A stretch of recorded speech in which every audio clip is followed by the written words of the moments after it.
देखिए जनाब, ये अक्सर हम देख रहे हैं कि कई जिम्मेदार और कई गैर जिम्मेदार अलग अलग तरह से लोग बाग इस चीज़ को बयान करते हैं। जहाँ तक इस्लामिक जलसे की बात है, इस्लाम मुकम्मल इंसान की एक ज़िंदगी का एक फ़लसफ़ा है।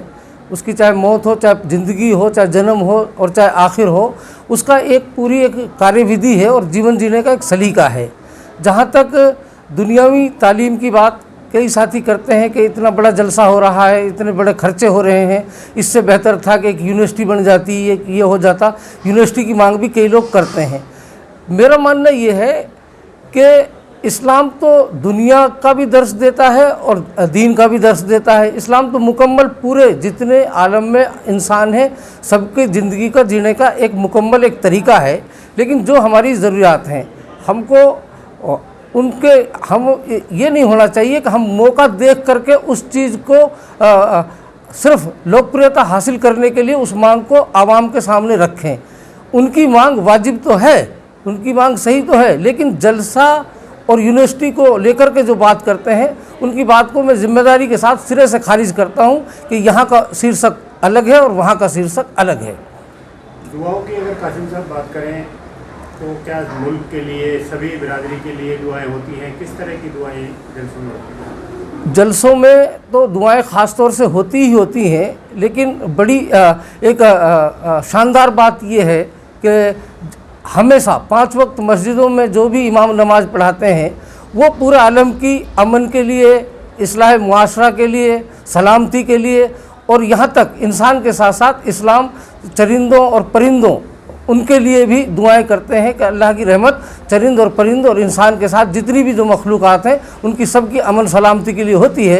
लेकिन ख़ास तौर से चूँकि यहाँ बड़ा मजमा लगेगा और बड़े मजमे की एक बरकत अलग होती है, जिस तरीके से धार्मिक जो आयोजन होता है उसमें कई चीज़ें अलग तरह से होती हैं, तो यहाँ ज़्यादा दुआएँ शिद्दत से मांगी जाती हैं। और जब चूँकि बड़े आलमी अमीर आकर के दुआ करते हैं तो उसमें हमारी सबकी आस्था है और अकीदत है कि उनकी दुआओं में असर है, क्योंकि उनकी पूरी ज़िंदगी उसी के तहत गुजरती है जहाँ दुआओं के कबूल होने की एक शहादत हमें ऐसे मजमू से मिलती है।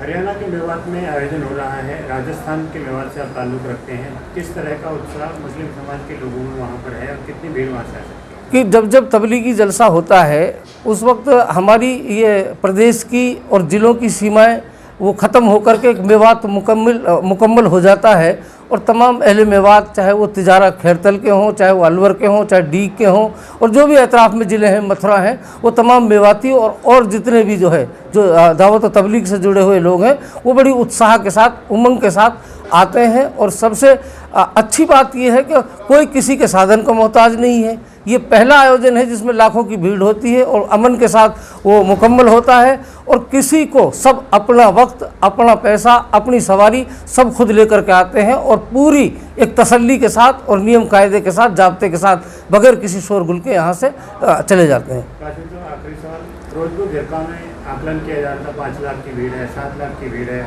10 लाख की भीड़ है, कितनी लाख की भीड़ यहाँ पर आ सकती है? आपको मौसम में भी काफ़ी परिवर्तन है, बहुत अच्छा मौसम है। फिरोजपुर झिरके से पहले मेरे हल्के किशनगढ़ वास में धमुकड़ में जलसा हुआ था। जब उसकी हम परमिशन लेने गए तो उन्होंने कहा कि जी हम 10,000 से ज़्यादा की परमिशन नहीं देंगे, हमारी सरकारी दिक्कतें हैं, कोई भी अफरा तफरी हो जाए। तो हमने कहा जी हम झूठ तो बोल नहीं सकते, आदमी तो ज़्यादा इकट्ठे होंगे, लेकिन हमारे पास शुमारा नहीं है, लेकिन हम कोशिश करेंगे कि बिल्कुल आसानी से हो जाए। जिस तरीके से वहाँ भी खूब भीड़ उमड़ी और वो हैरत में रह गए कि इतनी बड़ी भीड़ होना और उसका आसानी से निकल जाना।